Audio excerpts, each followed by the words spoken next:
नारद की समस्या। एक बार देवश्री नारद अपने पिता ब्रह्मा जी के सामने नारायण नारायण का जप करते हुए उपस्थित हुए और पूज्य पिताजी को दंडवत प्रणाम किया। नारद जी को सामने देख ब्रह्मा जी ने पूछा, नारद आज कैसे आना हुआ? तुम्हारे मुख के भाव कुछ कह रही हैं। कोई विशेष प्रयोजन है अथवा कोई नई समस्या? नारद जी ने उत्तर देते हुए कहा, पिताश्री ऐसा कोई विशेष प्रयोजन तो नहीं है। कई दिनों से एक प्रश्न मन में खटक रहा है। आज आपसे इसका उत्तर जानने के लिए उपस्थित हुआ हूँ। तो फिर विलंब कैसा? मन की शंकाओं का समाधान शीघ्रता से कर लेना ही ठीक रहता है। इसलिए निसंकोच अपना प्रश्न पूछो। ब्रह्मा जी ने कहा, पिताश्री आप सारी सृष्टि के परम पिता है। देवता और दानव आपकी ही संतान है।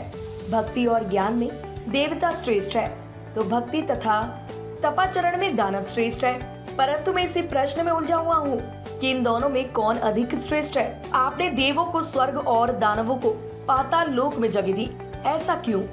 इन्हीं प्रश्नों का उत्तर जानने के लिए मैं आपकी शरण में आया हूँ। नारद ने ब्रह्मा जी से अपना प्रश्न बताते हुए कहा। नारद जी का प्रश्न सुन ब्रह्मदेव बोले, नारद इस प्रश्न का उत्तर देना तो कठिन है और इसका उत्तर मैं नहीं दे पाऊंगा, क्योंकि देव और दानव दोनों ही मेरे पुत्र हैं। मैंने एवं अपने ही दो पुत्रों की तुलना अपने ही मुख से करना उचित नहीं होगा, लेकिन फिर भी तुम्हारे प्रश्न का उत्तर ढूंढने में मैं तुम्हारी सहायता कर सकता हूँ। तुम आज ही देवों और दानवों दोनों को मेरी ओर से भोजन का निमंत्रण भेजो।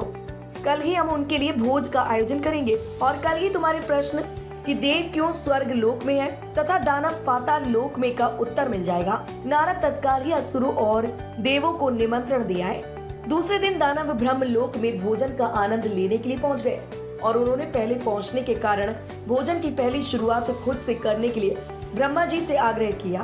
भोजन की थालियां परोसी गई।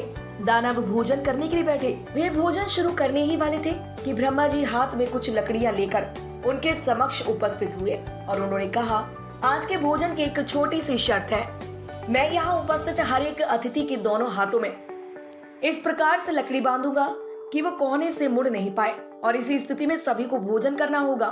कुछ देर बाद सभी असुरों के हाथों में लकड़ियां बंध चुकी थी। अब असुरों ने खाना शुरू किया, पर ऐसी स्थिति में कोई कैसे खा सकता था?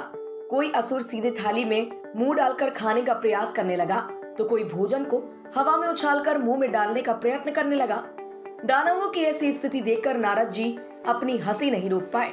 अपने सारे प्रयास विफल होते देख दानव बिना खाए ही उठ गए और क्रोधित होते हुए बोले, हमारी यही दशा ही करनी थी तो हमें भोजन पर बुलाया ही क्यों?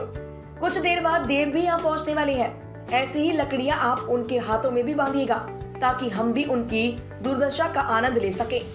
कुछ देर पश्चात देव भी वहाँ पहुँच गए और अब देव भोजन के लिए बैठे। देवों के भोजन मंत्र पढ़ते ही ब्रह्मा जी ने सभी के हाथों में लकड़ियां बांधी और भोजन की शर्त भी रखी। हाथों में लकड़ियां बंधने पर भी देव शांत रहे। वे समझ चुके थे कि खुद अपने हाथ से भोजन करना संभव नहीं है, अतः वे थोड़ा आगे खिसक गए और थाली से अन्न उठा सामने वाले को खिलाकर भोजन आरंभ किया। बड़े ही स्नेह के साथ वे एक दूसरे को खिला रहे थे और भोजन का आनंद ले रहे थे। उन्होंने भोजन का भरपूर स्वाद लिया, साथ ही दूसरों के प्रति अपना स्नेह और सम्मान जाहिर किया। यह कल्पना हमें क्यों नहीं सूझी? इसी विचार के साथ दानव बहुत दुखी होने लगे। नारद जी यह देखकर मुस्कुरा रहे थे। नारद जी ने ब्रह्मा जी से कहा, पिताश्री आपकी लीला अगाध है। युक्ति शक्ति और सामर्थ्य का उपयोग स्वार्थ हेतु करने की अपेक्षा परमार्थ के लिए करने वाले का जीवन ही श्रेष्ठ होता है। दूसरों की भलाई में ही अपनी भलाई है, यह आपने सप्रमाण दिखा दिया और मुझे अपने प्रश्नों का उत्तर मिल गया है। ब्रह्मा जी को सबने प्रणाम किया और वहां से विदा ली। मित्रों, हमें यह जीवन सिर्फ अपने ही स्वार्थ के लिए नहीं मिला है। यदि हम इसका उपयोग परोपकार के कार्यों के लिए करते हैं तो निश्चित रूप से हमें इसी जीवन में स्वर्ग की प्राप्ति होगी। यदि हम दूसरों को प्यार और स्नेह देंगे तो बदले में हमें भी वही मिलेगा। यदि हम अपने सामर्थ्य के अनुसार हमारे समाज के लिए एक छोटा सा योगदान भी दे सके तो यह अपने आप में एक बहुत बड़ी उपलब्धि के बराबर है।